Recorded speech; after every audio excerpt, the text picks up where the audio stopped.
Hello दोस्तों, स्वागत है आपका हमारे यूट्यूब चैनल में। हम आपके लिए लेके आए हैं आज अपेक्स बैंक का बहुत ही महत्वपूर्ण प्रश्न। दोस्तों यहाँ पर देखिए, सहकारिता से संबंधित प्रश्न है पूरा। पहला प्रश्न है, एक प्राथमिक कृषि साख सहकारी समितियों को बहुउद्देशीय सहकारी समितियों में उन्नयन के लिए अधिकतम राशि कितने लाख रुपए की वित्तीय सहायता की पात्रता होगी। दोस्तों तो यहाँ पर दूसरा ऑप्शन सही होगा। देखिए 10 लाख रुपए की वित्तीय सहायता की पात्रता होगी। क्वेश्चन फास्ट करेंगे दोस्तों क्योंकि समय कम है, इसलिए एक आदिम जाति कृषि साख सहकारी समितियां को जिन्हें विगत वर्ष 10,000 रुपये से अधिक की हानि हुई हो, उन्हें अधिकतम कितने रुपए की आर्थिक सहायता उपलब्ध कराई जाती है। तो जो है उन्हें 10,000 रुपये की अधिकतम आर्थिक सहायता राशि उपलब्ध कराई जाती है। क्वेश्चन आपको समझ नहीं आ रहा होगा तो वीडियो को इस पुश करके देख लेंगे। छत्तीसगढ़ राज्य सहकारी विपणन संघ की कुल कितने सहकारी समितियाँ सदस्य है। तो छत्तीसगढ़ राज्य सहकारी विपणन संघ की कुल 497 सहकारी समितियां सदस्य है। यहाँ पर पहला नंबर का ऑप्शन सही होगा। आगे देखिए, राज्य में समर्थन मूल्य पर धान खरीदी का कार्य किनके द्वारा किया जाता है। तो यहाँ पर देखिए पहला ही ऑप्शन सही होगा। छत्तीसगढ़ राज्य सहकारी विपणन संघ द्वारा राज्य में समर्थन मूल्य पर धान खरीदी का कार्य किया जाता है। दोस्तों आगे बढ़ते हैं अगला क्वेश्चन की ओर। अगला क्वेश्चन देखिए, क्वेश्चन अगर इस पढ़ने में स्पीड हो जा रहा होगा तो वीडियो पोस्ट करके देख लेंगे। राज्य में समर्थन मूल्य पर धान खरीदी का कार्य किनके द्वारा किया जाता है। तो राज्य में समर्थन मूल्य पर धान खरीदी जो है छत्तीसगढ़ राज्य सहकारी विपणन संघ द्वारा किया जाता है। दिसंबर 2022 की स्थिति में सहकारी बैंकों के संदर्भ में सुमेलित है। पहला ऑप्शन देखिए, एटीएम 110, शाखा की संख्या 325। तो दोनों जो कथन है, दोनों संदर्भ जो है सुमेलित है। दोस्तों यहाँ पर दोनों सुमेलित हैं। रुपए किसान क्रेडिट कार्ड प्रदेश के सभी जिला सहकारी केंद्रीय बैंकों में कृषि साख सहकारी समितियों के माध्यम से किसान क्रेडिट कार्ड सदस्यों को उपलब्ध कराने की योजना प्रारंभ की गई है। तो कब से की गई है। तो वर्ष 1999 से जो है प्रारंभ की गई है। यहाँ पर पहला नंबर का ऑप्शन में दिया है। देखिए वर्ष 1999 से पहला ऑप्शन यहाँ पर सही होगा। गौ पालन हेतु ऋण परंपरागत गौपालक कृषकों को उपलब्ध कराया जाता है। राशि 2 लाख रुपए तक का ऋण 1% ब्याज दर पर, राशि 2 लाख रुपए का से अधिक एवं राशि 3 लाख रुपए तक के ऋण 2% ब्याज दर पर। तो यहाँ पर पहला जो कथन है यह सही होगा। पहला ऑप्शन जो है सही होगा। ऋण का प्रकार एवं तिथि, जब से अल्पकालीन ऋण 0% ब्याज दर पर उपलब्ध कराया जा रहा है, सुमेलित नहीं है। तो देखिए उद्यानिकी कार्य हेतु ऋण 1/7/2014 जो दिया है यह यहाँ पर सुमेलित नहीं है। आगे देखिए, ऋण का प्रकार एवं ऋण की अधिकतम सीमा सुमेलित नहीं है। उद्यानिकी कार्य हेतु ऋण 4 लाख रुपये जो दिया है यह सुमेलित नहीं है, क्योंकि उद्यानिकी कार्य हेतु ऋण सीमा है 3 लाख रुपये। यहाँ पर सुमेलित नहीं है। चौथा ऑप्शन। अल्पकालीन कृषि साख संरचना के माध्यम से कृषकों को कृषि ऋणों के ब्याज दर सुमेलित नहीं है। तो इसमें से कौन सा सुमेलित नहीं है। देखिए तीसरा और चौथा। तीसरा 2007-08 5% दिया है और चौथा दिया है 2011-12 2%। तो यह क्या है, सुमेलित नहीं है। प्राथमिक कृषि साख सहकारी समितियों से संबद्ध सदस्य संख्या है 27,76,043। और दूसरा देखिए ऋणी सदस्य संख्या भी दिया है। तो दोनों यहाँ पर सही हैं। दोनों ऑप्शन क्या होगा, यहाँ पर सही है। प्रदेश में कुल 2058 प्राथमिक कृषि साख सहकारी समितियां कार्यरत है। तो पहला और दूसरा यहाँ पर कथन सही होगा। पहला देखिए जिसमें 695 लैब्स हैं और दूसरा क्या दिया है जिसमें 1363 पैक्स हैं। तो पहला और दूसरा यहाँ पर सही है। आगे देखिए, जिला सहकारी केंद्रीय बैंक एवं उनके शाखाएं सुमेलित नहीं है। तो तीसरा ऑप्शन देखिए, जिला सहकारी केंद्रीय बैंक बिलासपुर 65 शाखाएं, यह क्या है, सुमेलित नहीं है। यहाँ पर तीसरा नंबर का ऑप्शन सही होगा, यह सुमेलित नहीं है। आगे देखिए, जिला सहकारी केंद्रीय बैंक के अंतर्गत सबसे कम शाखाएं संचालित है। तो जिला सहकारी केंद्रीय बैंक अंबिकापुर, कहाँ पर, जिला सहकारी केंद्रीय बैंक अंबिकापुर में सबसे कम शाखाएं संचालित है जिला सहकारी केंद्रीय बैंक के अंतर्गत। जिला सहकारी केंद्रीय बैंक एवं उनके कार्य क्षेत्र जिला सुमेलित नहीं है। तो जिला सहकारी केंद्रीय बैंक अंबिकापुर यह, और देखिए जिसका क्या दिया है, जसपुर दिया है ना, तो यह जो है सुमेलित नहीं है। यहाँ पर चौथा ऑप्शन सही होगा। जिला सहकारी केंद्रीय बैंक अंबिकापुर और जशपुर यह सुमेलित नहीं है। जिला सहकारी केंद्रीय बैंक एवं उनके कार्य क्षेत्र जिला की संख्या सुमेलित नहीं है। तो चौथा ऑप्शन देखिए, जिला सहकारी केंद्रीय बैंक अंबिकापुर यहाँ पर दिया है 6। तो कार्य क्षेत्र 6 दिया है, तो यह जो है सुमेलित नहीं है। यहाँ पर चौथा ऑप्शन सही होगा। जिला सहकारी केंद्रीय बैंक एवं उससे संबद्ध प्राथमिक कृषि साख सहकारी समिति की संख्या सुमेलित नहीं है, तो दूसरा ऑप्शन देखिए जिला सहकारी केंद्रीय बैंक दुर्ग 331 दिया है यहाँ पर, यह जो है सुमेलित नहीं है। किस जिला सहकारी केंद्रीय बैंक का परिसमापन किया गया है? जिला सहकारी केंद्रीय बैंक रायगढ़, यहाँ पर पहला ऑप्शन सही होगा। किस जिला सहकारी केंद्रीय बैंक का परिसमापन किया गया है? तो जिला सहकारी केंद्रीय बैंक रायगढ़ का परिसमापन किया गया है। सहकारी बैंकों द्वारा किसके माध्यम से कृषकों को ऋण उपलब्ध कराया जाता है? तो सहकारी बैंकों द्वारा प्राथमिक कृषि साख सहकारी समिति द्वारा कृषकों को ऋण उपलब्ध कराया जाता है।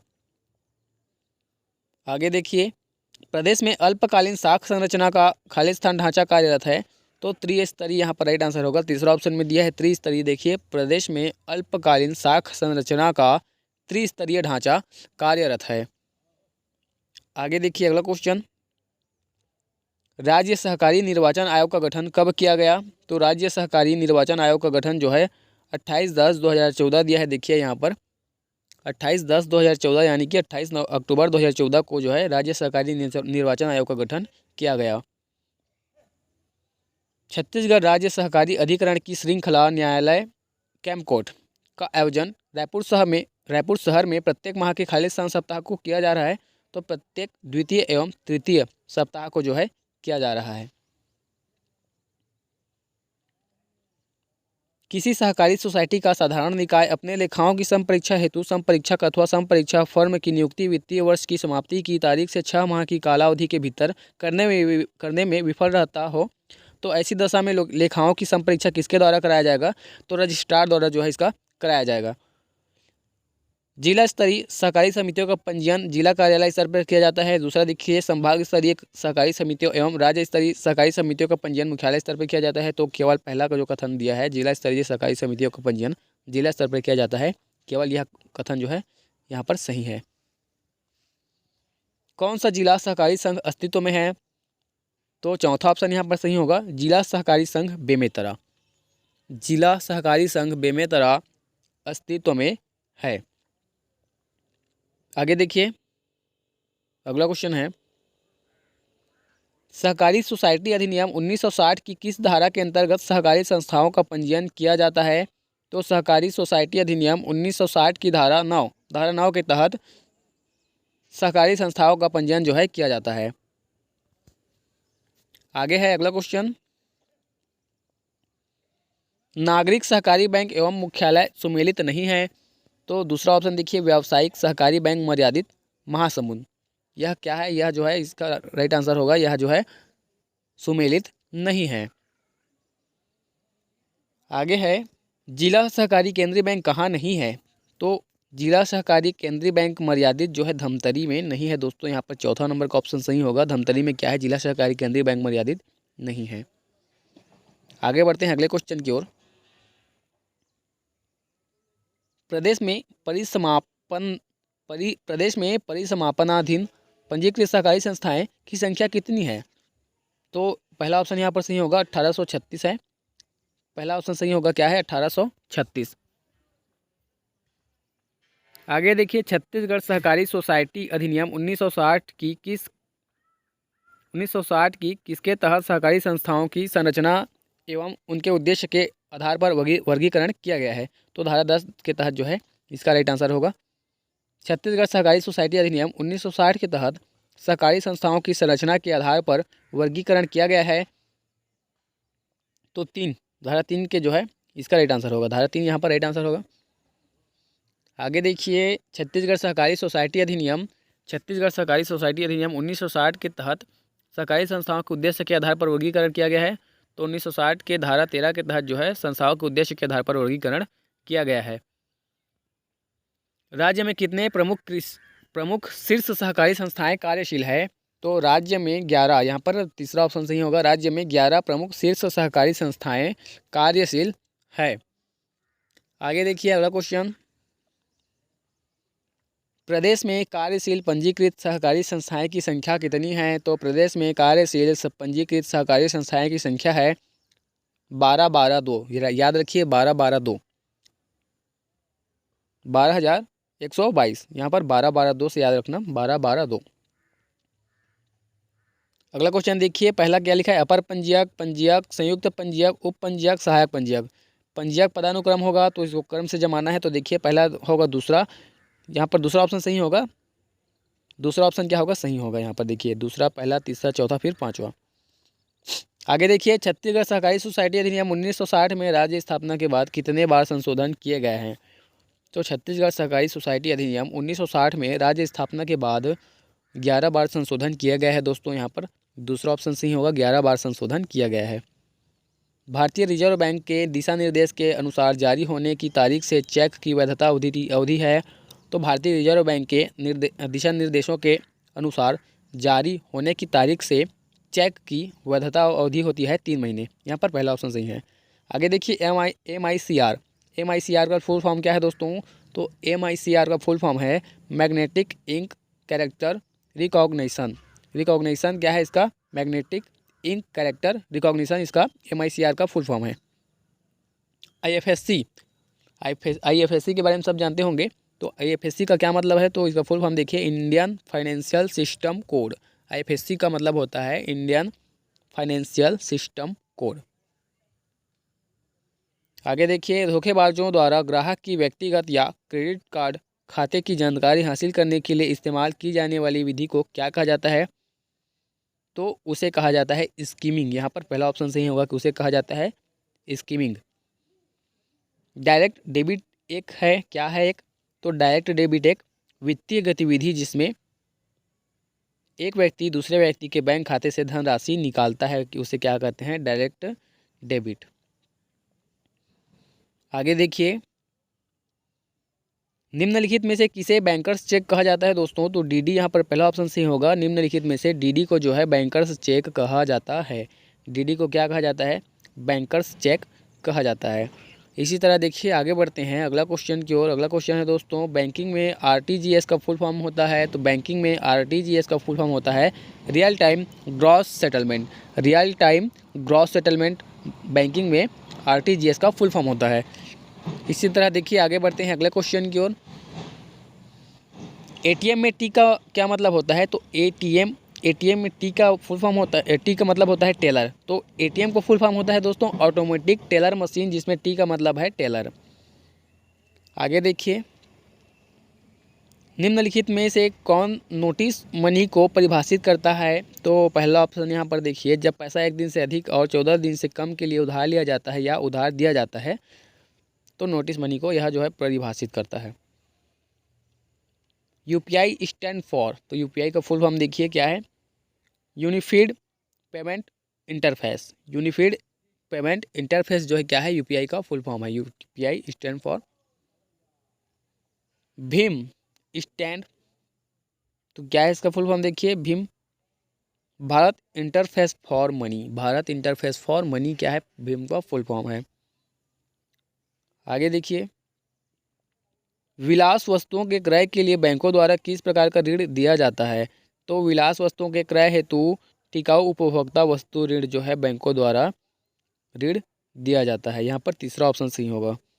सावधि और आवर्ती जमाएं, तो क्या होगा, मांग पर प्रतिदेय है। सावधि और आवर्ती जमाएं जो है मांग पर प्रतिदेय है।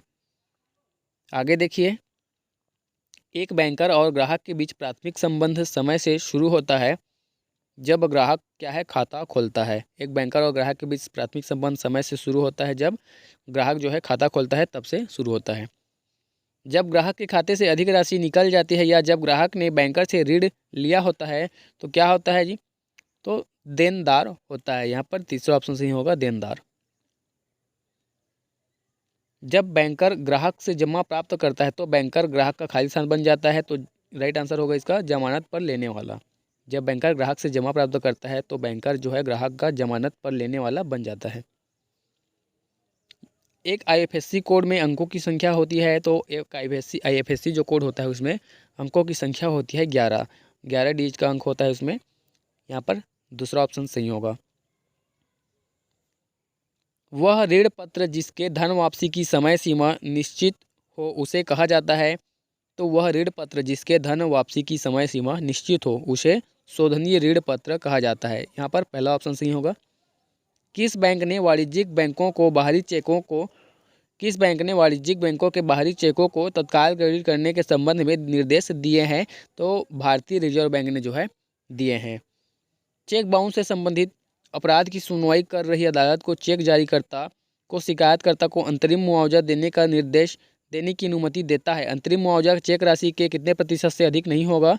तो 20% से जो है अधिक नहीं होगा। यहाँ पर चौथा ऑप्शन सही होगा। वह दर जिस पर आरबीआई स्वीकृत विनिमय बिल पर छूट देता है, बैंक दर, ब्याज दर, विनिमय दर या छूट की दर? तो चौथा ऑप्शन सही होगा यहाँ पर छूट की दर। आगे देखिए, बैंकर का यह दायित्व है कि वह ग्राहक द्वारा जारी किए गए चेक का भुगतान करे।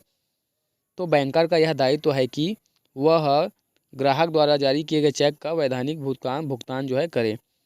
FATCA क्या दिया है? FATCA का मतलब है दोस्तों विदेशी खाता टैक्स अनुपालन अधिनियम।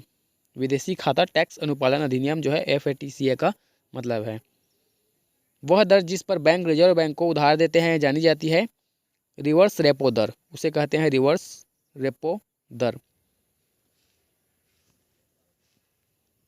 निम्न कथनों पर विचार कीजिए। तो देखिए यहाँ पर, बैंक दर वह ब्याज दर है जो भारतीय रिजर्व बैंक अपने ग्राहकों से उनके अल्पकालिक उधार पर लेता है। दूसरा दिया है रेपो दर वह ब्याज दर है जो भारतीय रिजर्व बैंक अपने ग्राहकों से उनके दीर्घकालिक उधार पर लेता है। तो दोनों कथन जो है यहाँ पर सही है। बैंक दर ब्याज की वह दर है जिस पर क्या है? भारतीय रिजर्व बैंक वाणिज्यिक बैंकों के बिलों की पुनर्कटौती करता है। यहाँ पर चौथा ऑप्शन सही होगा। आगे देखिए अगला क्वेश्चन, स्मार्ट मनी शब्द का प्रयोग होता है किसमें होता है? स्मार्ट मनी शब्द का प्रयोग, तो स्मार्ट मनी शब्द का प्रयोग जो है क्रेडिट कार्ड में होता है। यहाँ पर दूसरा ऑप्शन सही होगा दोस्तों। इसी तरह देखिए आगे बढ़ते हैं अगले क्वेश्चन की ओर। किसे प्लास्टिक मनी कहा जाता है? कागजी मुद्रा, credit card, discount coupon, share? तो राइट आंसर होगा इसका क्रेडिट कार्ड। क्रेडिट कार्ड को क्या प्लास्टिक मनी कहा जाता है? याद रखेंगे, प्लास्टिक मनी क्रेडिट कार्ड को कहा जाता है। ब्याज की वह दर जिस पर भारतीय रिजर्व बैंक वाणिज्यिक बैंकों को अल्पावधि कोष उधार देता है कहलाती है रेपो दर कहलाती है। यहाँ पर पहला ऑप्शन सही होगा। निम्नलिखित में से कौन एक रेपो दर को नियमित करता है? तो भारतीय रिजर्व बैंक, या पहला ऑप्शन सही होगा भारतीय रिजर्व बैंक जो है एक रेपो दर को जो है नियमित करता है। आगे देखिए अगला क्वेश्चन, NEFT का विस्तार करना है दोस्तों। NEFT का फुल फॉर्म क्या होगा? तो राष्ट्रीय इलेक्ट्रॉनिक फंड ट्रांसफ़र। NEFT का फुल फॉर्म है राष्ट्रीय इलेक्ट्रॉनिक फंड ट्रांसफ़र। अक्टूबर 2023 के स्थिति में सुमेलित नहीं है। तो स्टैंडिंग डिपॉजिट फैसिलिटी रेट 6.75%। तो यह क्या है? अक्टूबर 2023 की स्थिति में सुमेलित नहीं है। सार्वजनिक भविष्य निधि PPF खाते किसके द्वारा खोले जा सकते हैं? तो केवल व्यक्तिगत व्यक्ति द्वारा जो है सार्वजनिक भविष्य निधि PPF खाते खोले जा सकते हैं। अटल पेंशन योजना क्या है जी? तो अटल पेंशन योजना है देखिए असंगठित क्षेत्र के सभी नागरिक के लिए है अटल पेंशन योजना। आगे देखिए PPF खाते की अधिकतम अवधि क्या है? तो PPF खाते की अधिकतम अवधि है 15 वर्ष। यहाँ पर तीसरा नंबर का ऑप्शन सही होगा। PPF खाते की अधिकतम अवधि है 15 वर्ष। तीसरा ऑप्शन सही होगा दोस्तों। सुकन्या समृद्धि खाता में एक वित्तीय वर्ष में जमा किया जा सकता है। तो सुकन्या समृद्धि खाता में एक वित्तीय वर्ष में न्यूनतम 250 रुपये और अधिकतम 1.5 लाख रुपये जो है जमा किया जा सकता है। 1,50,000। देखिए चौथा ऑप्शन सही होगा। सुकन्या समृद्धि खाता SSA सुकन्या समृद्धि खाता भुगतान के लिए कब परिपक्व होगा? तो खाता खोलने की तारीख से 21 वर्ष। यहाँ पर तीसरा ऑप्शन जो है सही है। क्या डिफ़ॉल्ट सुकन्या समृद्धि खाते को नियमित किया जा सकता है? तो खोलने के 15 वर्ष के भीतर 50 रुपये जुर्माना अदा करके जो है डिफ़ॉल्ट सुकन्या समृद्धि खाते को नियमित किया जा सकता है।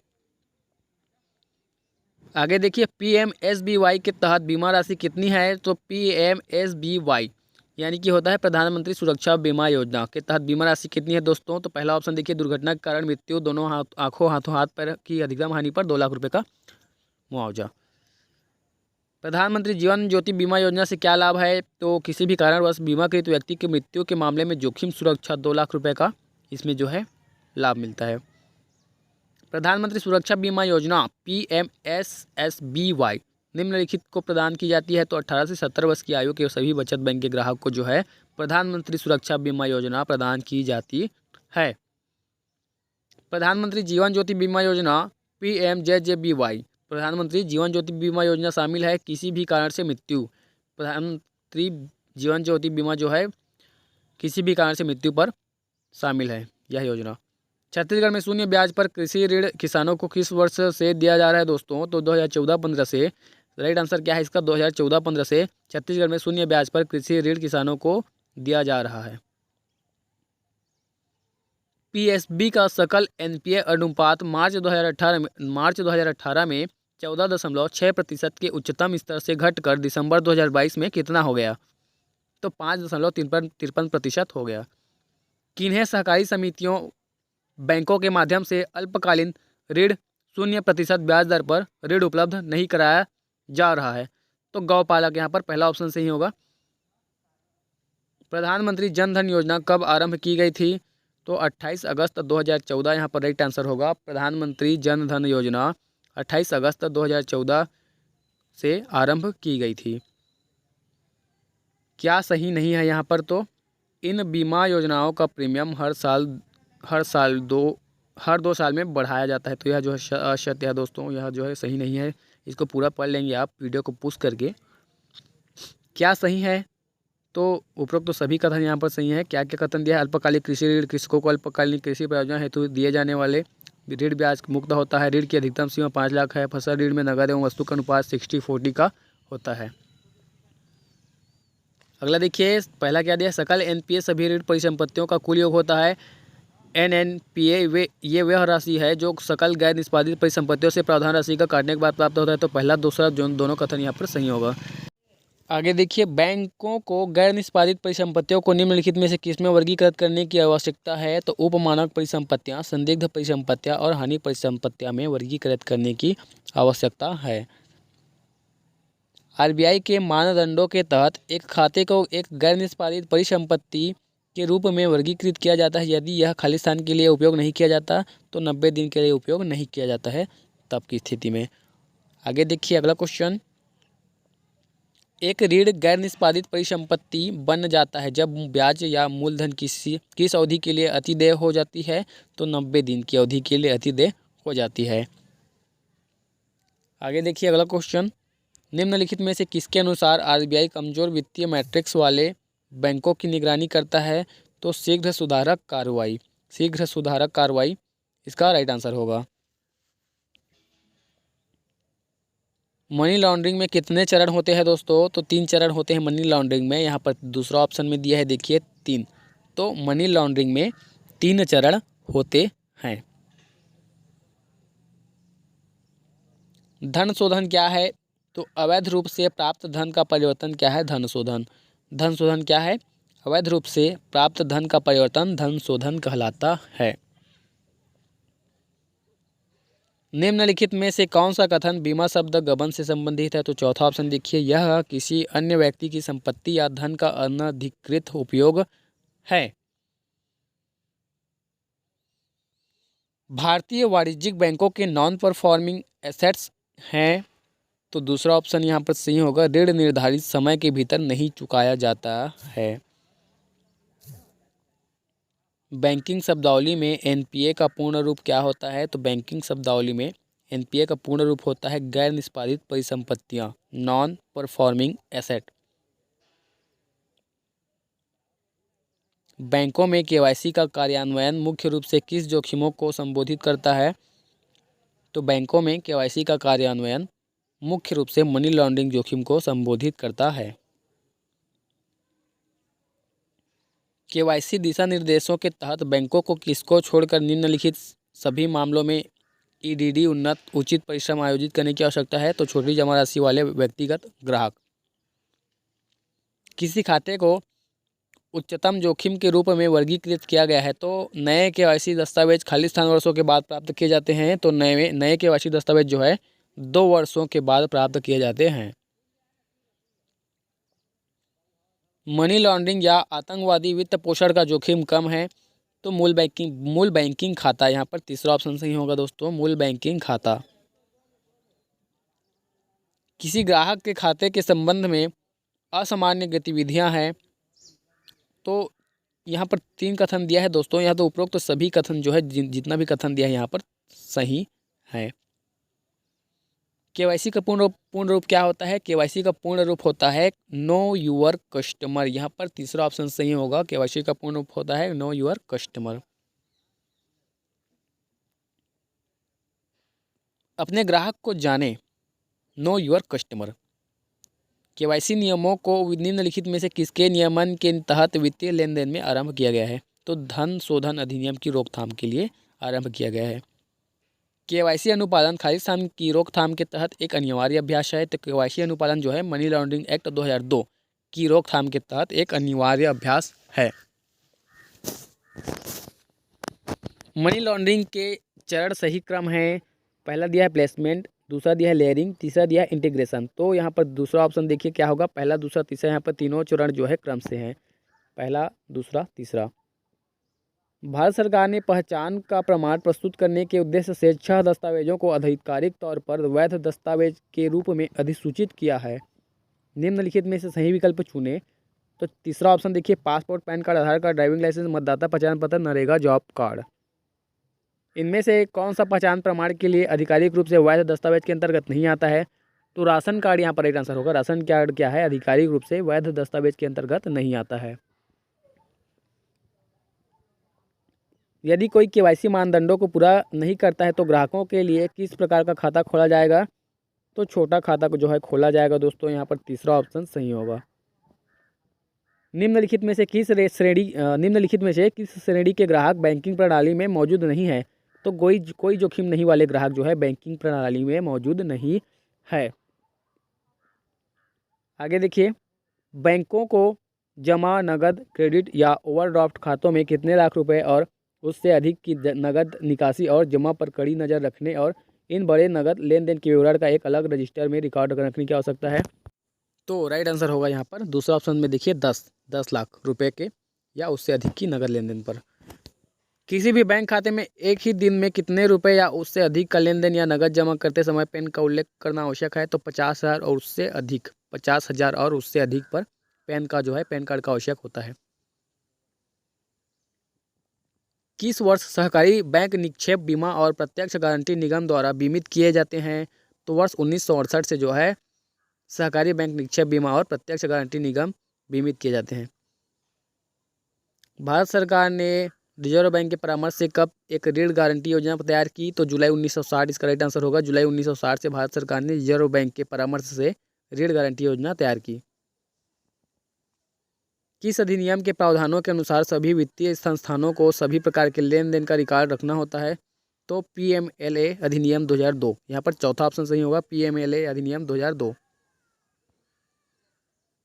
केवाईसी का उद्देश्य है, तो केवाईसी का उद्देश्य है देखिए उचित ग्राहक का पहचान सुनिश्चित करना, संदिग्ध प्रकृति के लेन देन की निगरानी करना। यहाँ पर दोनों कथन सही है, केवाईसी का उद्देश्य दोनों है। आगे देखिए, जमा बीमा स्कीम के अंतर्गत शामिल बैंक है भारत में कार्यरत विदेशी बैंकों की शाखाओं, सभी वाणिज्य बैंक, स्थानीय क्षेत्र बैंक, क्षेत्रीय ग्रामीण बैंक। तो 1, 2, 3, 4 यहाँ पर चारों जो है शामिल है। अगला देखिए, किसी बैंक की विभिन्न शाखाओं में रखी गई विभिन्न जमा राशियों को बीमा सुरक्षा कवर के प्रयोजन से जोड़ा जाता है। यदि जमा राशियाँ एक से अधिक बैंक में है तो जमा बीमा कवरेज की सीमा प्रत्येक बैंक के लिए अलग अलग लागू होती है। जमा बीमा प्रीमियम पूर्णतः बीमाकृत बैंक द्वारा वहन किया जाता है। तो यहाँ पर देखिए राइट आंसर है तीनों जो है, तीनों कथन जो है यहाँ पर सही है, तीनों सही है।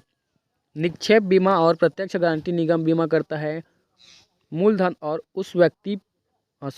मूलधन और उस पर उपचित ब्याज दोनों का जो है बीमा करता है। निक्षेप बीमा और प्रत्यक्ष गारंटी निगम द्वारा बीमा की जाने वाली अधिकतम जमा राशि क्या है? तो अधिकतम जमा राशि जो है इसमें 5 लाख, इसका पहला ऑप्शन सही होगा। निक्षेप बीमा और प्रत्यक्ष गारंटी निगम द्वारा बैंक के किस खाता की जमा राशियों को बीमा प्रदान करता है? बचत, मियादी, चालू, आवर्ती। तो यहाँ पर चारों जो है सही है, चारों इसका राइट आंसर होगा। नाबार्ड द्वारा स्थापित आदिवासी विकास निधि तहत बाड़ी विकास कार्यक्रम के अंतर्गत राज्य के कितने जिलों के कितने परियोजना का चयन किया गया है? तो राज्य के 21 जिलों के 88 बाड़ी परियोजना स्वीकृत की गई है। दोस्तों यहाँ पर तीसरा ऑप्शन सही होगा। ग्रामीण क्षेत्रों में जल समस्या के निवारण के लिए नाबार्ड के वाटर शेड विकास योजना के अंतर्गत राज्य के कितने जिलों के संचय रूप में कितने वाटर शेड परियोजना स्वीकृत किए हैं? तो 19 जिलों के संचय रूप में जो है 67 वाटर शेड परियोजना स्वीकृत किए हैं। ग्रामीण आधारभूत सुविधा विकास निधि RIDF के अंतर्गत नाबार्ड द्वारा छत्तीसगढ़ राज्य को वर्ष 2021-22 के दौरान कुल कितनी ऋण राशि स्वीकृत की गई? तो 1641.32 करोड़ रुपए की राशि जो है स्वीकृत की गई। नाबार्ड ने 15 मार्च 2015 को स्वयं सहायता समूह के डिजिटलाइजेशन के लिए ई-शक्ति कार्यक्रम की शुरुआत की। इस कार्यक्रम के अंतर्गत राज्य के कितने जिले को जोड़ा गया? तो इस कार्यक्रम के अंतर्गत जो है 8 जिलों को जोड़ा गया। भारतीय रिजर्व बैंक की किन संस्थाओं के कार्यों को नाबार्ड को हस्तांतरित कर दिया गया है? तो देखिए तीनों जो है कृषि ऋण विभाग, ग्रामीण योजना एवं क्रेडिट सेल, कृषि पुनर्वित्त एवं विकास कॉर्पोरेशन, तीनों को जो है हस्तांतरित कर दिया गया है। देखिए अगला, पहला क्या दिया यहाँ पर? बोर्ड निदेशक द्वारा नाबार्ड के मामलों को नियंत्रित किया जाता है। दूसरा दिया है निदेशक बोर्ड में एक अध्यक्ष एंड क्या 3 निदेशक शामिल होते हैं। तो क्या सही उत्तर है यहाँ पर? 1 और 2 दोनों यहाँ पर सही उत्तर है, दोनों कथन सही है। केंद्र सरकार को नाबार्ड की अधिकृत पूंजी को 5,000 करोड़ रुपए से कितना तक बढ़ाने का अधिकार दिया गया है? तो 5,000 करोड़ रुपए से जो है 30,000 करोड़ रुपए तक बढ़ाने का अधिकार दिया गया है, 30,000 करोड़ रुपए। अगला है दोस्तों, राष्ट्रीय कृषि एवं ग्रामीण विकास बैंक में भारतीय रिजर्व बैंक एवं भारत सरकार की हिस्सेदारी है। तो यहाँ पर तीसरा ऑप्शन सही होगा। राष्ट्रीय कृषि एवं ग्रामीण विकास बैंक की चुकता पूंजी 31 मार्च 2021 की स्थिति में कितना हो गई है? तो 15,080 करोड़ हो गई है। राष्ट्रीय कृषि एवं ग्रामीण विकास बैंक की स्थापना किस पंचवर्षीय योजना अवधि में की गई थी? तो छठी पंचवर्षीय योजना में जो है राष्ट्रीय कृषि एवं ग्रामीण विकास बैंक की स्थापना की गई थी।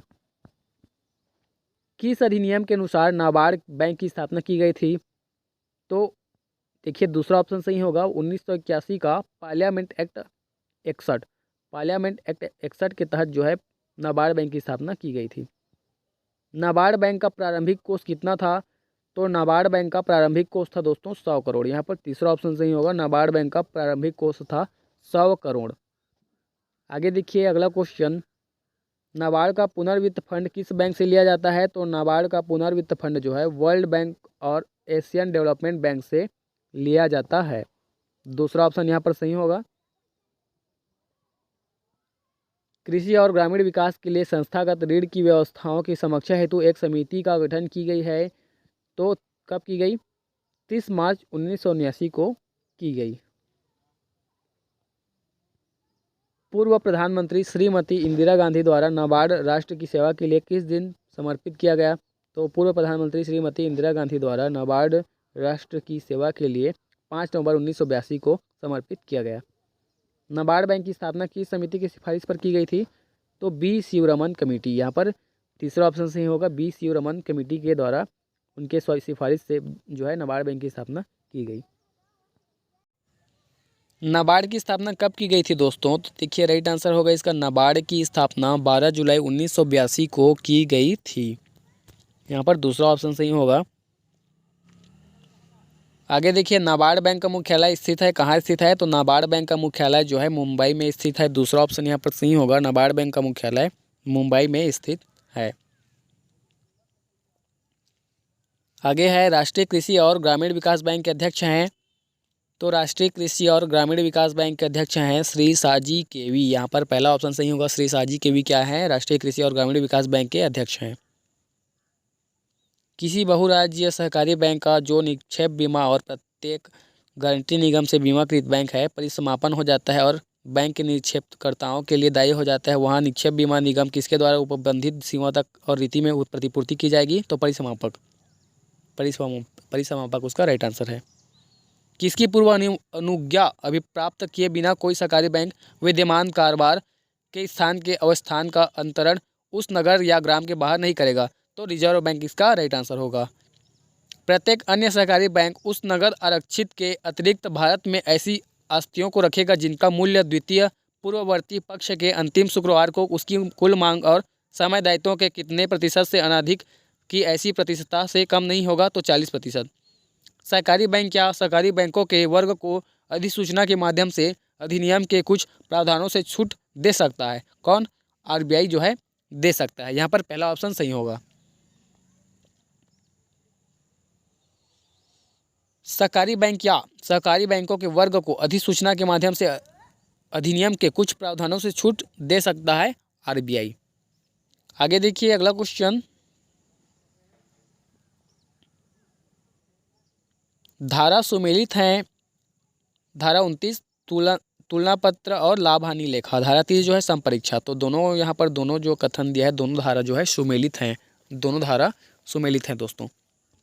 कोई भी सरकारी सोसाइटी भारत में बैंककारी कारोबार करने अनुज्ञप्ति रिजर्व बैंक से किस धारा के तहत प्राप्त करेगी? तो धारा 56 के तहत जो है प्राप्त करेगी। पक्ष से अभिप्रेत है तो पक्ष से अभिप्रेत है शनिवार से आगामी द्वितीय शुक्रवार तक की अवधि जिसके अंतर्गत ये दोनों दिन शामिल हैं, पक्ष से अभिप्रेत है।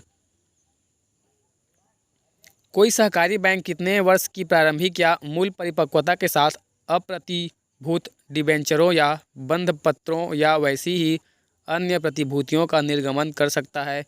तो कम से कम 10 वर्ष। कोई भी सरकारी बैंक भारत में बैंककारी कारोबार न तो प्रारंभ करेगा और न चलाएगा जब तक कि उसकी समादत्त पूंजी और आरक्षितों का संकलित मूल्य कितना रुपए से कम नहीं है? तो 1 लाख रुपए से कम नहीं है। पहला ऑप्शन सही होगा।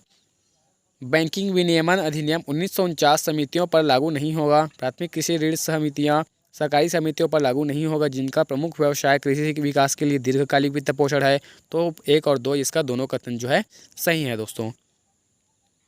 बैंकिंग विनियमन अधिनियम 1949 भारत में एक कानून है जो भारत में सभी बैंकिंग फर्मों का नियंत्रित करता है। यह 16 मार्च 1949 से लागू हुआ। दोनों जो है यहाँ पर सही है। दोनों उत्तर क्या है? सही है। आगे बढ़ते हैं। अगला क्वेश्चन देखिए, बैंकिंग विनियमन अधिनियम 1949 में है क्या है? तो बैंकिंग विनियमन अधिनियम 1949 में कुल 56 धाराएं, 5 भाग तथा 5 अनुसूचियां हैं। सहकारी प्रत्यय सोसाइटी से ऐसी सहकारी सोसाइटी अभिप्रेत है जिसका प्राथमिक उद्देश्य अपने सदस्यों के लिए वित्तीय सुविधा उपबंध कराना वित्तीय सुविधा का उपबंध कराना और इसके अंतर्गत सहकारी भूमि बंधक बैंक है। तो दोनों जो है यहाँ पर सही होगा। सहकारी प्रत्यय सोसाइटी से ऐसी सहकारी सोसाइटी अभिप्रेत है जिसका प्राथमिक उद्देश्य अपने सदस्यों के लिए वित्तीय सुविधा का उपबंध करना है और दूसरा देखिए इसके अंतर्गत सहकारी भूमि बंधक बैंक है। दोनों यहाँ पर सही होगा। किसी सहकारी सोसाइटी के प्राथमिक उद्देश्य या प्रधान कारोबार के बारे में कोई विवाद उत्पन्न होता है तो किसके द्वारा उसका उदाहरण अंतिम होगा? तो रिजर्व बैंक के द्वारा उसका उदाहरण जो है अंतिम होगा।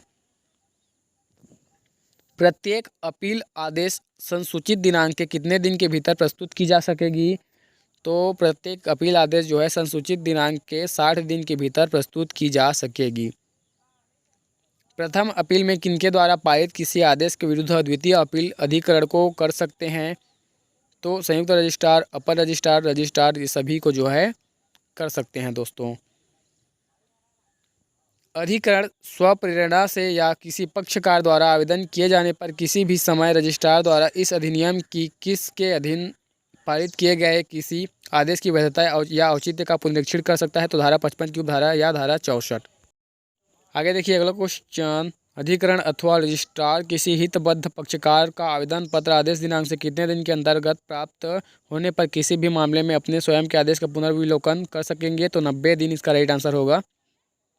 इस अधिनियम के अधीन अपील, पुनरीक्षण या पुनर्विलोकन में अधिकरण द्वारा पारित किया गया आदेश को कहाँ चुनौती दे सकते हैं? तो राजस्व न्यायालय दिया है, सिविल न्यायालय, राज्य सरकार के समक्ष, तो इनमें से कोई नहीं। किसी भी सहकारी बैंक का परिसमापन किसकी लिखित पूर्व मंजूरी से ही किया जाएगा। तो रिजर्व बैंक ऑफ इंडिया इसका राइट आंसर होगा। रिजर्व बैंक ऑफ इंडिया की पूर्व मंजूरी से ही किया जाएगा। बीमाकृत सहकारी बैंक का परिसमापन होने पर निक्षेपकर्ताओं के प्रतिपूर्ति किसके द्वारा किया जाएगा? तो डिपॉजिट इंश्योरेंस कॉर्पोरेशन के द्वारा जो है किया जाएगा। दोस्तों यहाँ पर पहला ऑप्शन सही होगा। समापक की नियुक्ति के पश्चात किसी सोसाइटी की बोर्ड की समस्त शक्तियाँ समाप्त हो जाती है। सोसाइटी के कर्मचारी समापक के नियंत्रण और पर्यवेक्षण के अधीन कार्य करेंगे। तो यहाँ पर दोनों को जो है सही है, दोनों क्या है, दोनों कथन यहाँ पर सही होगा। धारा सुमेलित नहीं है, कौन सा धारा सुमेलित नहीं है? तो देखिए धारा 77 ख पुनरीक्षण यह क्या है, सुमेलित नहीं है। यहाँ पर तीसरा ऑप्शन में दिया है धारा 77 ख। आगे देखिए क्या सही है, तो दिया है अधिकरण की शक्तियों का प्रयोग तथा उसके कृत्यों का निर्वहन न्यायपीठों द्वारा किया जा सकेगा। न्यायपीठ का गठन अध्यक्ष द्वारा अधिकरण के सदस्यों में से किया जाएगा। न्यायपीठ में अध्यक्ष स्वयं सम्मिलित रहेंगे। न्यायपीठ में 2 या 2 से अधिक सदस्य होंगे। तो चारों यहाँ पर सही हैं। सोसाइटी का परिसमापन किया जा सकता है धारा 59 के अधीन जांच होने के बाद, धारा 60 के अधीन निरीक्षण होने के बाद, किसी सोसाइटी के कम से कम 3/4 सदस्यों द्वारा आवेदन पर। तो यहाँ पर तीनों कथन क्या है, सही है। धारा सुमेलित नहीं है, देखिए कौन सा धारा सुमेलित नहीं है? तो चौथा धारा देखिए क्या दिया है, धारा 72। धारा 72 समापक का नियंत्रण, यह जो है सुमेलित नहीं है दोस्तों। यहाँ पर चौथा ऑप्शन सही होगा।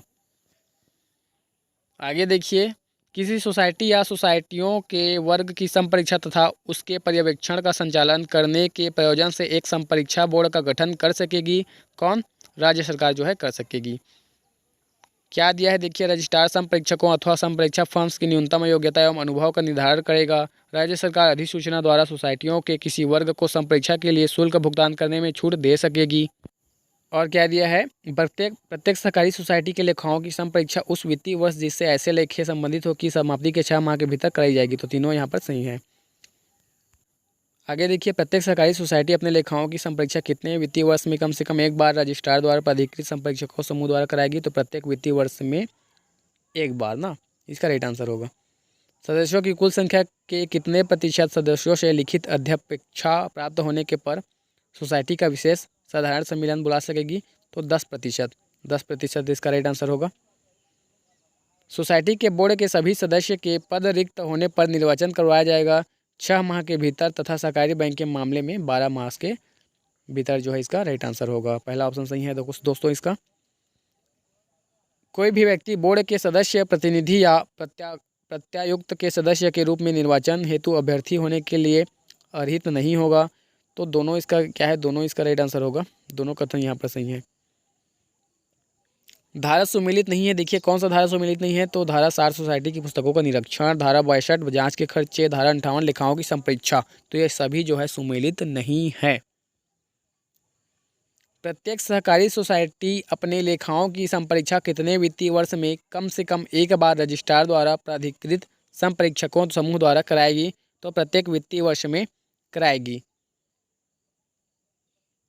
कोई ऐसी सोसाइटी जो अंश पूंजी के प्रति अभिदाय से भिन्न किसी रूप में राज्य सहायता प्राप्त करना चाहती हो तो आवेदन किसको करेगी? तो रजिस्ट्रार को जो है आवेदन करेगी।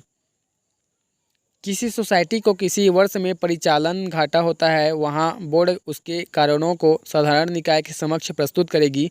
साधारण निकाय अपने परीक्षण के आधार पर परिचालन घाटे को उसके पूरा करने हेतु संकल्प कर सकेगा। तो राइट आंसर होगा इसका सदस्यों और या आरक्षितियों, इसका राइट आंसर होगा। यदि किसी सोसाइटी का कोई ऐसा अधिकारी या कर्मचारी जिसे कि उधारों, अग्रिमों तथा उनकी वसूली की प्रविष्टि भू अधिकार एवं ऋण पुस्तिका में करने का कार्य सौंपा गया हो, उक्त पुस्तिका में ऐसी प्रविष्टि करने से चूक जाए तो रजिस्ट्रार उस पर कितने रुपए से अनधिक किसी रकम की शास्ति अधिरोपित कर सकेगा? तो 500 रुपये इसका राइट आंसर होगा। कोई भी सोसाइटी किनको उधार नहीं देगी? तो पहला, दूसरा, तीसरा देखिए किसी ऐसे व्यक्ति को जो सदस्य न हो, किसी सदस्य को उसके स्वयं के अंशों की प्रतिभूति पर, किसी सदस्य को किसी सदस्यता व्यक्ति प्रतिभूति पर। तो तीनों यहाँ पर सही हैं। प्रत्येक सहकारी सोसाइटी अपने रजिस्टर्ड पते पर दैनिक कारोबार क्रियान्वित करेगी तथा अपने रजिस्टर्ड पते पर सहकारी सोसाइटी से संबंधित अभिलेख संधारित करेगी। ऐसा नहीं करने पर रजिस्ट्रार जिम्मेदारी अधिकारी को सुनवाई का युक्त अवसर देने के पश्चात अधिकतम कितने शास्ति अधिरोपित कर सकेगा? तो अधिकतम जो है 50,000 रुपये शास्ती अधिरोपित करेगा। किसी भी सोसाइटी में राज्य सरकार या किसी अन्य सोसाइटी से भिन्न कोई भी सदस्य, पहला क्या दिया है, सोसाइटी की कुल अंश पूंजी के 1/5 से अनधिक धारण नहीं करेगा। सोसाइटी के अंशों में 20,000 रुपये से अधिक कोई हित नहीं रखेगा। तो 1, 2 दोनों यहाँ पर सही है। प्रत्येक सोसाइटी अपने सदस्यों के निःशुल्क निरीक्षण के लिए सोसाइटी के रजिस्ट्रीकृत पते पर उपलब्ध रखेगी। तो यहाँ पर जो चारों ऑप्शन दिया है चारों सही होगा, चारों कथन यहाँ पर सही होगा। देखिए, सोसाइटी अपने किसी सदस्य द्वारा आवेदन किए जाने पर, दूसरा ऑप्शन इसमें सही होगा। देखिए दूसरा में क्या दिया है, उसे ऐसे अभिलेखों या रजिस्टरों की प्रमाणित प्रतिलिपि प्रदान करेगी। तो यहाँ पर दूसरा जो है सही होगा। क्या सही है, सोसाइटी निगमित निकाय होगा, सोसाइटी का शाश्वत उत्तराधिकारी होगा, सोसाइटी का एक सामान्य मुद्रा होगा, सोसाइटी संपत्ति धारण करने, संविदाएं करने, वाद करने की शक्ति होगी। तो 1, 2, 3, 4 यहाँ चारों जो है चारों कथन सही है। प्रत्येक सोसाइटी रजिस्ट्री की पता में किसी भी तब्दीली की लिखित सूचना ऐसे तब्दीली होने के कितने दिन के भीतर रजिस्ट्रार को भेजेगी। तो 30 दिन के भीतर जो है रजिस्ट्रार को भेजेगी। पहला कथन यहाँ पर सही होगा दोस्तों। कोई सोसाइटी अपने उपविधियों में संशोधन करके अपने दायित्व को तब्दील कर सकेगी, परिसीमित से अपरिसीमित में, अपरिसीमित से परिसीमित में। तो दोनों इसका राइट आंसर होगा। आगे देखिए अगला क्वेश्चन, लोक हित में राज्य सरकार को इस अधिनियम की किस धारा के तहत सोसाइटियों को पुनर्गठन स्कीम बना सकेगी। तो धारा 16 ग, धारा 16 ग इसका राइट आंसर होगा। तीसरा ऑप्शन में दिया है, देखिए धारा 16 ग। निष्कासन संकल्प से व्यथित कोई व्यक्ति ऐसे संकल्प की संसूचना के कितने दिन के भीतर रजिस्ट्रार के समक्ष अपील कर सकेगा। तो 30 दिन के भीतर जो है रजिस्ट्रार के समक्ष अपील कर सकेगा। कोई सोसाइटी किसी भी व्यक्ति को नाम मात्र के सदस्य के रूप में प्रवेश दिया हो तो यहाँ पर तीनों जो कथन दिया है तीनों यहाँ पर सही है। तीनों जो कथन को पढ़ लेंगे ध्यान से, वीडियो को पोस्ट करके, तीनों कथन यहाँ पर सही है। कोई भी सदस्य के अधिकारों का तब प्रयोग करेगा जब उसने सदस्यता के संबंध में सोसाइटी को ऐसा संदाय कर दिया हो, उसने सोसाइटी में ऐसा हित अर्जित कर लिया हो जैसा कि विहित किया गया हो। तो दोनों यहाँ पर सही है। किसी शीर्ष के अधीन आने वाले सोसाइटियों का निम्नलिखित शीर्षों के अधीन और भी वर्गीकरण कर सकेगा। तो 1, 2, 3 यहाँ पर सही होगा। शीर्ष सोसाइटी, केंद्रीय सोसाइटी और प्राथमिक सोसाइटी, यहाँ पर तीनों सही है। तीनों जो है कर सकेगा। आगे देखिए, रजिस्ट्रार समस्त सोसाइटियों का वर्गीकरण निम्नलिखित या एक या अधिक शीर्षों के अधीन करेगा। तो 1, 2, 3, 4 यहाँ पर उपभोक्ता सोसाइटी, कृषि फर्म सोसाइटी, औद्योगिक सोसाइटी, सेवा क्षेत्र सोसाइटी, चारों यहाँ पर सही होगा। आगे देखिए, रजिस्ट्रार किसी सोसाइटी का वर्गीकरण कितने शीर्ष में कर सकेगा। तो रजिस्ट्रार जो है किसी सोसाइटी का वर्गीकरण 13 वर्गों में, 13 शीर्ष में कर सकेगा। किसी सोसाइटी को रजिस्ट्रीकृत करने के लिए आवेदन विहित प्रारूप में रजिस्ट्रार को किया जाएगा और उसके साथ सोसाइटी के प्रस्तावित उपविधियों की कितनी प्रतिलिपियां संलग्न होगी। तो 4 प्रतिलिपियां संलग्न होगी। छत्तीसगढ़ सहकारी सोसाइटी अधिनियम 1960 के संदर्भ में सुमेलित है। 1, 2, 3, 4 छत्तीसगढ़ सहकारी सोसाइटी अधिनियम 1960 के संदर्भ में उपरोक्त तो सभी जो है सुमेलित है। क्या सही है, तो पहला और दूसरा देखिए, प्रदेश में 2058 प्राथमिक कृषि साख सहकारी समितियां संचालित है, यह सही है। और प्राथमिक कृषि साख सहकारी समिति पुनर्गठन योजना 2019 के तहत 725 नवीन समितियां बना है। तो ये दोनों जो है सही है। सहकारी सोसाइटियों के विवादों के निराकरण हेतु राज्य सहकारी अधिकरण का गठन किया गया है। कब किया गया है? 27/5/2014 को किया गया है। छत्तीसगढ़ राज्य सहकारी अधिकरण का मुख्यालय कहाँ है? छत्तीसगढ़ राज्य सहकारी अधिकरण का मुख्यालय बिलासपुर में है। पहला ऑप्शन यहाँ पर सही होगा। छत्तीसगढ़ सहकारी अधिकरण का मुख्यालय जो है, छत्तीसगढ़ राज्य सहकारी अधिकरण का मुख्यालय बिलासपुर में है। छत्तीसगढ़ राज्य सहकारी अधिकरण की भाषा है अंग्रेजी और हिंदी। यहाँ पर दोनों सही होगा। अंग्रेजी और हिंदी क्या है? छत्तीसगढ़ राज्य सहकारी अधिकरण की भाषा है। छत्तीसगढ़ सहकारी सोसाइटी अधिनियम 1960 के संदर्भ में सुमेलित है। तो क्या होगा? 96 धारा 11 अध्याय, यह जो है सुमेलित है। छत्तीसगढ़ सहकारी सोसाइटी अधिनियम 1960 के संदर्भ में 96 धारा 11 अध्याय सुमेलित है। किसी ऐसी सोसाइटी का जिसकी सदस्य कोई अन्य सोसाइटी हो, दायित्व होगा परिसीमित। यहाँ पर पहला ऑप्शन सही होगा, दायित्व होगा उसका परिसीमित। आगे देखिए, जिस सोसाइटी की सदस्य कोई अन्य सोसाइटी हो, उस सोसाइटी से भिन्न कोई भी सोसाइटी के पंजीयन के लिए कम से कम कितने व्यक्तियों होना चाहिए? तो 10, कम से कम 10 व्यक्ति होना चाहिए। किसी प्राथमिक सोसाइटी की दशा में रजिस्ट्रीकरण के समय कम से कम कितने प्रतिशत महिला सदस्य होंगे? तो कम से कम जो है दोस्तों 33% महिला सदस्य होंगे। पहला ऑप्शन यहाँ पर सही होगा। किसी भी सहकारी बैंक का परिसमापन किसकी लिखित पूर्व मंजूरी से ही किया जाएगा, अन्यथा नहीं? तो आरबीआई, इसका राइट आंसर होगा तीसरा ऑप्शन आरबीआई। पहला देखिए क्या लिख दिया इसमें, वर्तमान में श्री जगदम्बा राय छत्तीसगढ़ राज्य की सहकारी अधिकरण के अध्यक्ष हैं। वर्तमान में श्री सुनील कुमार कुजूर राज्य सहकारी निर्वाचन आयुक्त हैं। तो दोनों जो है यहाँ पर सही है। कुटुंब से अभिप्रेत है कोई व्यक्ति, उसका पति या उसकी पत्नी, उस पर आश्रित उसकी संतान, उस पर आश्रित तथा उसके साथ संयुक्त निवास करने वाले अन्य नातेदार। चारों जो है यहाँ पर कुटुंब से अभिप्रेत है। कुटुंब से अभिप्रेत है चारों यहाँ पर राइट आंसर होगा। देखिए आगे बढ़ते हैं अगला क्वेश्चन की ओर। अगला क्वेश्चन है दोस्तों, राज्य सरकार राज्य के किसी व्यक्ति को सहकारी सोसाइटियों का रजिस्ट्रार नियुक्त करेगी। सहकारी सोसाइटियों का रजिस्ट्रार नियुक्त धारा 3 के उपधारा के अधीन के तहत कर सकती है। वर्तमान में सहकारी सोसाइटियों का रजिस्ट्रार श्री रमेश कुमार शर्मा है। तो यहाँ पर तीनों जो है तीनों कथन सही है दोस्तों। आगे देखिए, निम्नलिखित में से किन प्रवर्गों के अधिकारियों को रजिस्ट्रार सहायता के लिए नियुक्त करने का प्रावधान नहीं है? तो सहकारी सोसाइटियों का अवर रजिस्ट्रार जो है इसका राइट आंसर होगा। आगे देखिए अगला क्वेश्चन, किसी ऐसी सोसाइटी का जिसकी सदस्य कोई अन्य सोसाइटी हो, दायित्व होगा परिसीमित। दायित्व क्या होगा? परिसीमित। पहला ऑप्शन यहाँ पर सही होगा। आगे देखिए अगला क्वेश्चन, प्राथमिक सोसाइटी से अभिप्रेत है दोस्तों। तो प्राथमिक सोसाइटी से अभिप्रेत है न तो शीर्ष सोसाइटी और न ही केंद्रीय सोसाइटी। प्राथमिक सोसाइटी से अभिप्रेत है न तो शीर्ष सोसाइटी और न ही केंद्रीय सोसाइटी। छत्तीसगढ़ सहकारी सोसाइटी अधिनियम 1960 में अधिकारी से अभिप्रेत है प्रबंध संचालक, प्रबंधक, अध्यक्ष, उपाध्यक्ष, सभापति, उपसभापति, बोर्ड का सदस्य। चारों जो है इसका सही होगा। चारों जो है इसका अभिप्रेत है। सहकारी सोसाइटी के सभी निर्वाचनों के संचालन तथा निर्वाचक नामावली तैयार करने का अधीक्षण, निर्देशन और नियंत्रण के प्रयोजन के लिए प्राधिकारी अथवा निकाय होगा। राज्य सरकारी निर्वाचन आयोग जो है इसका राइट आंसर होगा।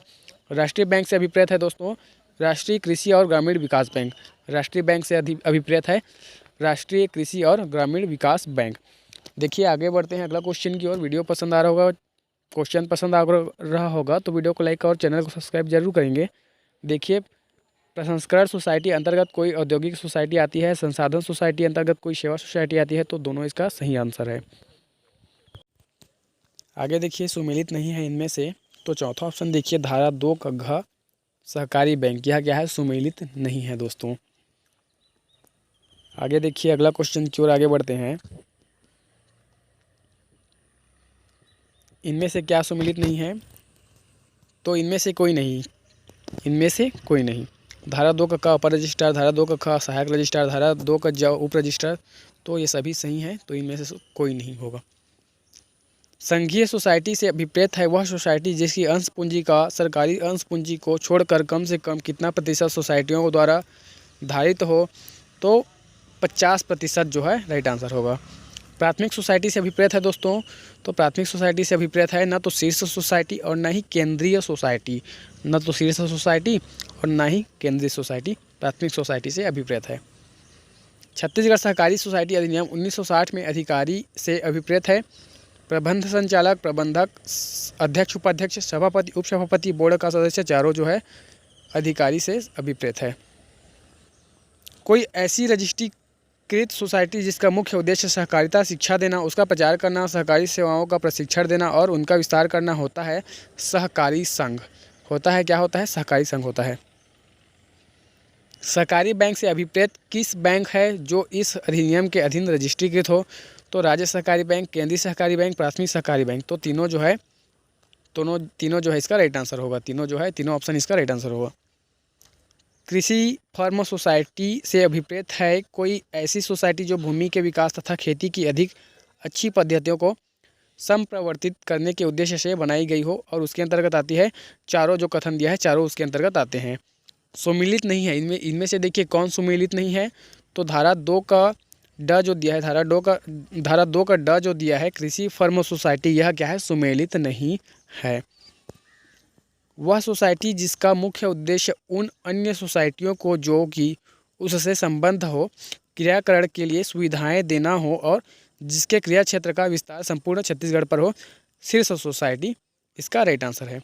केंद्रीय सोसाइटी से अभिप्रेत है जिला सहकारी कृषि और ग्रामीण विकास बैंक या अन्य कोई सोसाइटी जिसका कार्यक्षेत्र राज्य के किसी भाग तक सीमित हो। उद्देश्य सदस्य सोसाइटियों के उद्देश्यों को संप्रवर्तित करना है। कम से कम 5 सदस्य सोसाइटियां हो। तो तीनों जो है इसका राइट आंसर होगा। तीनों यहाँ पर तीनों ऑप्शन सही है दोस्तों, तीनों कथन इसका सत्य है। आगे देखिए अगला क्वेश्चन, केंद्रीय सहकारी बैंक से अभिप्रेत है किस सोसाइटी से है। केंद्रीय सहकारी बैंक का अभिप्रेत किस सोसाइटी से है, तो संसाधन सोसाइटी से है। यहाँ पर पहला ऑप्शन सही होगा, केंद्रीय सहकारी बैंक से अभिप्रेत है संसाधन सोसाइटी। केंद्रीय सहकारी बैंक का मुख्य उद्देश्य है संबद्ध सहकारी सोसाइटियों के लिए निधियों का सृजन करना, कृषि, औद्योगिक एवं अन्य सहबद्ध प्रयोजन के लिए उन सहकारी सोसाइटियों के लिए क्रेडिट, माल या सेवाएं अभिप्राप्त करना, क्रेडिट, माल या सेवाएं या उधार के रूप में उनका प्रदाय उन सहकारी सोसाइटियों को करना। तो तीनों जो है यहाँ पर सही होगा। तो क्या है, केंद्रीय सहकारी बैंक का तीनों जो है मुख्य उद्देश्य हैं। तो आज के लिए इतना ही दोस्तों, कल के एग्ज़ाम के लिए ऑल द बेस्ट। वीडियो को लाइक करें, चैनल को सब्सक्राइब करें और बेल आइकन को दबा दें ताकि आपको हमारे नए वीडियो का अपडेट जल्द से जल्द मिलता रहे। तब तक के लिए धन्यवाद। जय हिंद, जय भारत।